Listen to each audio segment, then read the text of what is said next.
you started out doing that. Now, were you kind of getting so big you were on the radar screen of the mob, or was there guys kind of in your crew that were kind of with the mob that said, "Hey, you know what? You know, we need our piece," or where did the mob kind of come in? The guys who originally brought me in are active now, a couple of them. Okay. But what happens is basically when you're stealing, it's like you're hijacking trucks. Yeah. And the mafia is the underworld government. So if you, let's say you own a store, and eventually you don't pay taxes, let's say, but you own a store on Main Street. Yeah. Eventually the IRS is going to knock on your door and say, hey, you'd have to pay taxes. Correct. It's the same thing with the mafia who controls the underworld government. They're eventually going to say, hey, you're making money. Who are you paying? Who are you with? So that's the first thing. Guys started to take, hey, what are you doing? Yeah. I met a few different guys. Some were full of shit. Some were real guys. Yeah. Some I liked, some I didn't. Yeah. And eventually I got taken in by some guys I liked, and I eventually ended up within the Gambino crime family.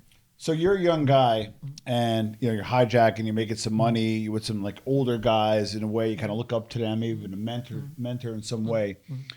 Was that on your mind, like, wow, maybe I can hit a button someday and I can be a man of honor and be untouched and make real money? Was that kind of like your, if you will, lack of a better word, career track at the time? Yeah, definitely. I felt like it's good for you, it's good for them. Yeah. You're making money, you're kicking a piece up, but you could make a lot more money when you're with the biggest corporation. It's like if you own a little cafe, and now Starbucks wants to buy you out, but keep you there, right? You're allowed to stay on as owner, but it's even better. So you'll make a lot more traffic.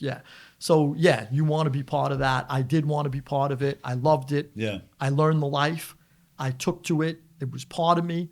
I lived by it. I was willing to kill or die for it. It's something that you're willing to, it's almost like a cult too, the thinking. You believe in it so wholeheartedly that you're willing to give up your life for it. Whether it's life in prison, whether it's you might get killed.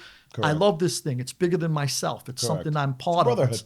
It's a brotherhood, and it felt good. And the bonds, there's real human friendships. There's real bonds that you make with people that you never that are lifelong. I still have those bonds with some of the guys I grew up with that I hijacked my first trucks with. I'm still close with today.